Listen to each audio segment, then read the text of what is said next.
皆さん、こんにちは。Welcome to English AtoZ, where we talk all about everything in English from A to Z. I'm your host, Trish, and today we've got a super special episode because we have our first guest.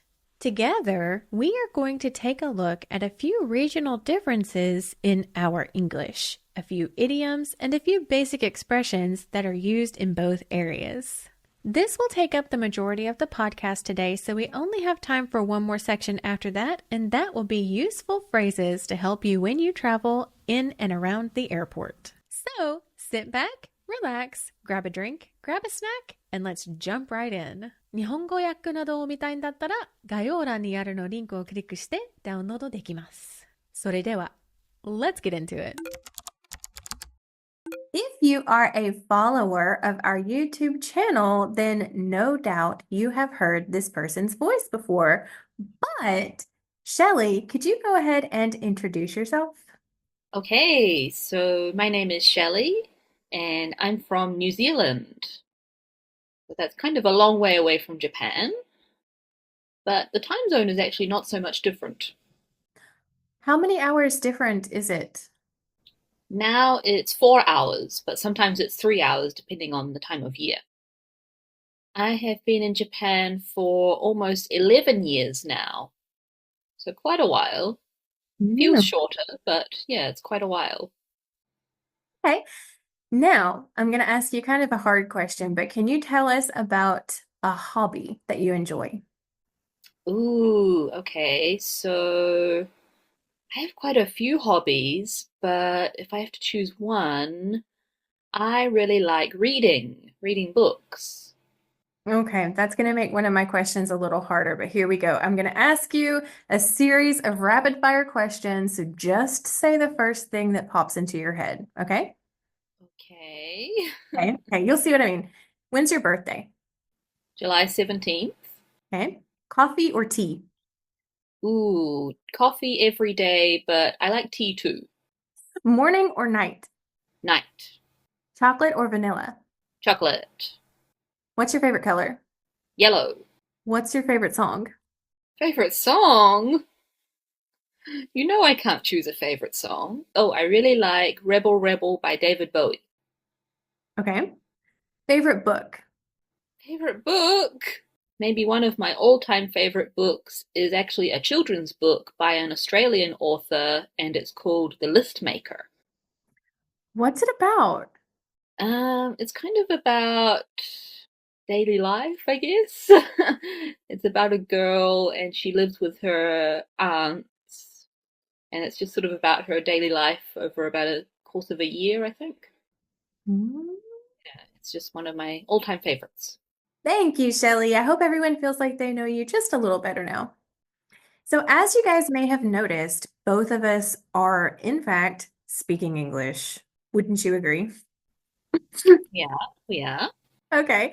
But the big reason that I wanted you to come onto the podcast today is because I want people to hear the differences in how we say words. Because I don't know if you've noticed this, but in Texas, we talk a little differently than you guys do in New Zealand. That's right. Okay, so what I want to do is I want us to both say the same word, and I want people to really kind of listen to how we say it. Are we ready? Are you ready? The first one's easy, okay? Can you say car? Car. Car. So we're both saying the same word, but say, Shelley, can you say it one more time? Car. I don't hear an R. Plus, there's an R there. Okay, next one. Bar. Bar. Bar. Bar. I don't hear the R. It sounds like you're saying what a sheep says. No, that would be bar. Okay. All right, let's go on. What about line? Line. Okay, that's the same. Don't you think? One more time. Line. Line. Okay, fine. Fine. Okay, that's the same. How about, let's see, what's another one? Ooh. How do you say caramel? Caramel. Okay, because in East Texas, we say caramel. What? Yeah, caramel. That's not even saying all the letters. No, it's not. It's totally not.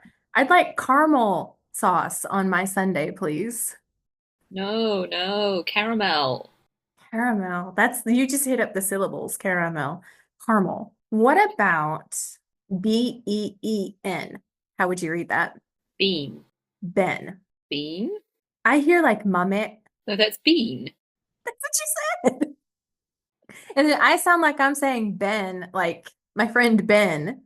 Mm-hmm. Okay. Aunt. Aunt. Ant. Aunt. Ant. Like we're saying aunt like Uddy. I am. Yeah. My aunt.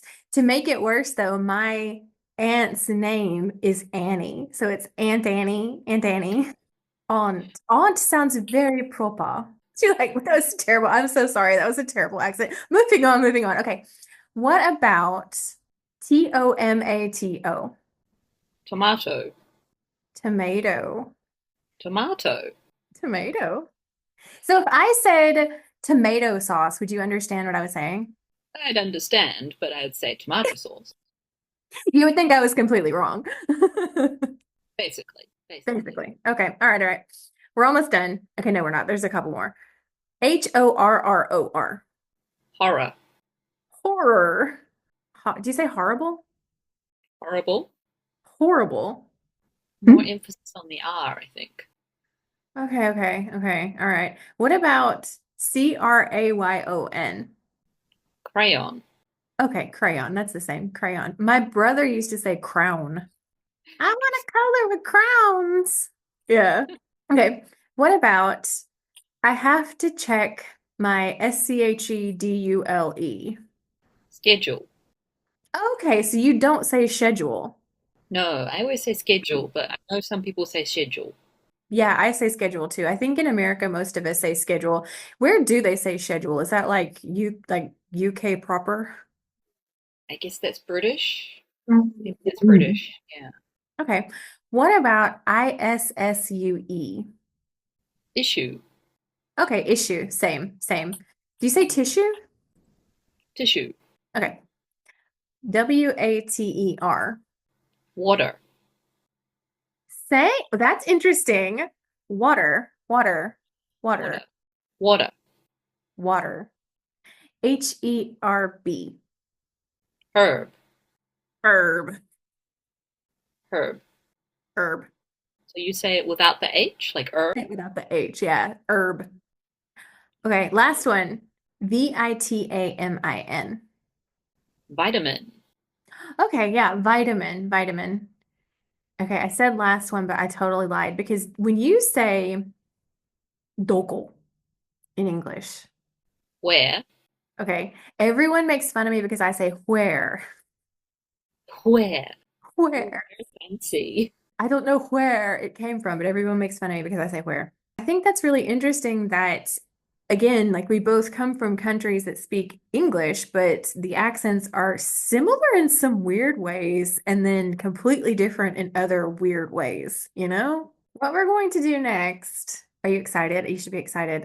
Okay, I'm excited because I wanted you to introduce some phrases or local idioms or like things that the local people say in your area that maybe someone from outside wouldn't understand. Take it away. Okay, so I came up with a few. Okay. Maybe some of them are a little obvious, but they're very common ones. So I thought they would be good. So the first one is the word kiwi. What do you think of when I say kiwi? I think of a fruit. Okay. So in New Zealand, kiwi has three meanings. So first one is kiwi as in kiwi fruit. So you're right. Second one is kiwi the bird. That's right. Okay. What's the third one? Third one is kiwi as in a New Zealander. Like a person from New Zealand is a Kiwi? Mm-hmm. Do you count it like that? Do you say a Kiwi or do you just say Kiwi? Kiwi, Kiwis. You're not a Kiwi. There are three Kiwis here. Okay, okay. Yeah, so we have three different meanings, but for kiwi the fruit, we always call it kiwi fruit. We would never say I'm going to eat a kiwi because that would sound like you're going to eat the bird, which is definitely not okay. Don't eat the bird. They are very endangered. Please don't do that. So that's number one. And second one is technically not actually English, but it's a word that we use in New Zealand English. So in New Zealand, we have another language called Māori, which is the language of the indigenous Māori people. And these days, a lot of Māori words are used in everyday speech. And I guess the most common one would be kia ora. Kia ora. Kia ora. So kia ora usually means hello, and it can also mean thank you. Can you use it in a sentence? Or you just say, like, you see your friend on the street, you just say, kia ora. Really? Like just instead of hello? Yeah. Or sometimes if you go into a shop, the shop assistant might say kia ora. Or like on the news, for example, they will say like, kia ora, good evening. That's really interesting. So it's a borrowed word from, well, not really even a borrowed word. It's straight up Maori word. Integrated word, yeah. Thanks for sharing that. I didn't know that. I've known you for a long time now, and I've never, if you said it, I didn't even know what you were saying, or I just never picked up on it. Probably didn't say it, but yeah. Yeah. No, that's a very common one, especially becoming more common these days. Good. Yeah, that's cool. Let's see, number three. Maybe a pretty common phrase is sweet as. Sweet as. Sweet as. That's sweet as. What is this phrase used to describe? So sweet as means that something is like all good. Like everything is okay, it's all good, it's sweet as. Can you use that in in a sentence? Okay, maybe you could say something like, let's meet up for dinner at 6 o'clock tomorrow. And I might say, sweet as. I didn't know that either. I say sweet sometimes. Yeah, you do. Is that like in place of It's sweet like as? that. Yeah. Okay, so I took that as like in America, people who say sweet, it's like the surfer people, sweet. So I was like, okay. So I just went with it like that. I didn't think that was like a New Zealand slang. Yeah, that's a New Zealand thing. Sweet as. Sweet as. Okay, so if I said that, would I sound weird? You just have to be careful that you're not saying sweet ass. I was gonna say. So with an East Texas accent, like if I really went off and started talking like I was from East Texas and I said sweet ass, like that would. Yeah, you might get in trouble. Oh, no. Sweet as. Got more like a z. Sweet as. Okay, yeah. All right. All right. Do you have any more that you want to share? Let's see. A couple that I thought of was let's go to the dairy. What's that? The dairy. Okay, so hold on. In East Texas, the dairy is a farm where there are cows. That's a dairy farm. But the dairy itself is Yeah. like a convenience store. Really? Mm-hmm. The dairy, just dairy. You go down to the dairy to buy your newspaper, buy an ice cream, buy some lollies. What's a lolly? Lollies are candy. Any candy. Okay. The dairy. Is it dairy Dairy? Mm-hmm. Go to the dairy. Yeah, go down to the dairy. Okay. Man, I feel like you've thought of some really good ones. I feel like the East Texas ones that I know of just sound like poor English. And the last one I thought of was let's have a cuppa. A cup of what? A cuppa. A cup What of is tea. a cup of tea? A cuppa. A cuppa. So wait, hold on. Can you say a cuppa and mean like coffee or is it just tea? I think it would be pretty much tea. Yeah. Okay. Do you think New Zealand people mostly drink coffee or tea? Well, there's definitely a lot of tea drunk, but I guess it depends on the person. A cuppa is definitely a cup of tea. Yeah, cuppa is tea. You said something really interesting just then. When you said a cuppa is tea, you said a cupper is tea. Okay. You did. You said a cupper is tea. That's interesting. I wonder, okay, that's a topic for another episode, but that's interesting. Shelley, thank you for sharing all of that. I learned some new phrases that I didn't know before, and I'm pretty sure everybody listening did too. So we're going to have you back and we're going to go over some more of these or go over more at another time because now I know that you use words that I use, like dairy, in a totally different way. So now I'm curious if there's anything else that we're missing out on. So we'll come back to that. But before we go today, I did want to share some East Texas isms with you as well. And like I said, mine just sound like bad grammar.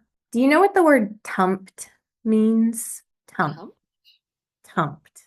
Okay. All right. Let me try to explain it. If a toddler is walking and they fall over, you would say, "Oh, he tumped over." Or, okay. Or if you saw something fall over, you would say, "It tumped over." So basically, tumped over means it fell over.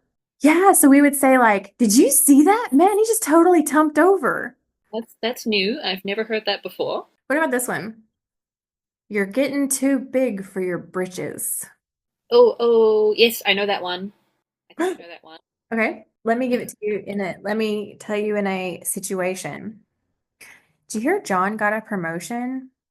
Yeah, he's really acting like he's getting too big for his britches. Hmm. So maybe someone is like being snobby or they're acting like they're better than everybody. You could also use too big for your britches. Britches means pants, by the way. So someone's too big for their britches, they are acting older than they are. So maybe a teenager would try to act too big for his britches too. I don't know, but it sounds like bad English. Like nobody says britches anymore, right? You can say that though. Yeah, you can say that. You could say that. Okay, what y'all fixing to do? Now I know that because I've heard people say that, but yeah, we definitely don't say that. Really? So what I said was, what are y'all fixin' to do? So fixing means to repair something usually, but in East Texas, we use fixing like about to. What are you about to do? So I'll say it again. What are y'all fixin' to do? To which you would say, "Oh, we're fixin' to go to the store." To the dairy. Oh my gosh, that would really confuse them. We're fixing to go to the dairy. I would think you were about to go milk cows. All right, I think we've got time for one more. Okay, so in East Texas, we tend to be overly dramatic about everything. Everything is overly dramatic. How far away is the store? It's like in Egypt. It's so far. It's so far from here. It's 10 minutes. But we're like, it's so far. So how hot is it outside? Oh my gosh. Today it is hotter than Satan's crack outside. So what that means is Satan is the devil and he lives in hell, which is really, really hot, and his crack is his butt crack. It's butt crack. So hotter than Satan's crack. Like that. Hotter than Satan's crack outside. Yeah. There's a ton, but they will all require like a huge amount of explanation. I have an entire book. Yeah, I have one too. Oh my gosh. The official dictionary of New Zealand slang. That's hilarious. That's excellent. It has ones that I don't need to know in it. That's excellent. Yeah, I feel like I've got an East Texan one around here somewhere, but for now, for today's purposes, I think we're good. I think we're good. So thank you, Shelley, for coming on today and explaining New Zealand slang to us. It was really interesting. It's fun. Thank you for having me. Yay! Oh, you'll be back. I will absolutely ask you back because now I want to talk about more. Okay, let's do it. Let's do it. All right. Thank you, Shelley. Bye bye. We've already talked about how much of a word nerd I am, so learning about dialects and phrases from other cultures who also speak English as their native language is so interesting to me. I could probably spend an entire day learning about other English idioms or customs or local phrases that other English speakers use, but because we only have about 30 minutes, we're going to wrap it up there. I think we were able to cover a pretty good bit. So with that being said, we will absolutely ask Shelley back because cultural exchanges like that are always super fun, especially when we both speak English, but our English is so different. You know what's not fun though? When you have to travel abroad and you go to the airport and you have no idea what to say to the people at the counter or when you check in a bag, or even worse, security. But don't worry, because I am going to teach you a few useful phrases that you can use in and about the airport to make your travel plans go a little smoother. These days, most things are automated, so you won't actually need to communicate with a person, and you can probably change the settings of whatever kiosk that you're at to your native language. When I was in Dallas last, though, I'm pretty sure they didn't have a Japanese option on the kiosk. So if you're ever in a situation where you need to talk to someone at the counter and you do need to check in for your flight, you can start by saying, "Hi, I'd like to check in for my flight. Here's my passport. I have one bag to check. I have 2 bags to check. Is there a charge?" If your bag is really heavy and you think you might be charged a fee for it, you can always ask, "What's the weight limit for baggage? What's the overweight fee? Can I pay that with a credit card?" After you've checked in your bags, you've paid your overweight fee, and you've received your tickets, now you can go through security. And I don't know about you guys, but I always feel like I've done something wrong, even when I haven't, every single time I have to go through security. Like, I know that I don't have a gun or a knife in my pocket, but I always end up thinking to myself, oh my gosh, what if I have a gun or a knife in my pocket? You know? Like, I know there's not one there. And I know I'm in the clear, but I always have that temporary moment of panic. Do you? It can't be just me. Here are some phrases to help you get smoothly through security. Do I need to take off my shoes? Should I take off my shoes? Do I need to take off my jacket? Should I empty my pockets? Can I keep my laptop inside my bag? Do I need to take my laptop out of my bag? I have a medical device in my body. The airport security staff may ask you to raise your hands above your head. They may also ask you to turn around slowly. There's also a chance that they might say something like, "We need to pat you down." This means that they need to check your body directly. Don't panic, they're just going to touch you a little bit. I believe in most airports in the United States, there might be a sign that says something like, "Random body checks," or "Be aware there might be a random body check," or something to that effect, so don't be alarmed if they say that they do need to check you directly. Once you've cleared security and you're inside the airport, now you have to find your gate. A useful phrase to know is, "Excuse me, can you tell me where gate 15 is?"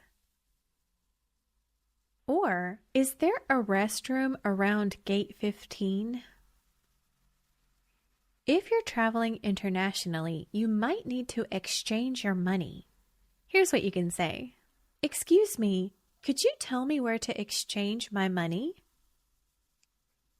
Pro tip, "excuse me" is one of the best phrases you can remember when you're traveling anywhere. You can use it in the airport. You can use it out and about at the area that you're visiting. Excuse me is going to be your best friend throughout your entire trip. Here are some bonus phrases that you can use with airport staff once you reach your gate. "Excuse me, could you tell me if my flight is on time?" "Excuse me, do you know if the flight is delayed?" "Excuse me, what time will boarding start?" If you're flying internationally, you can also ask, "Excuse me, do you know what time it is at our destination?" Airports and travel can be really stressful, but knowing just a few helpful English phrases can help your trip go so much smoother. Try repeating some of these phrases out loud so you can boost your confidence and make your trip that much more enjoyable. And no matter your destination, I hope that you have a safe and enjoyable flight. And that is all the time that we have for today. We hope that you enjoyed your time with English A to Z and that you learned something new.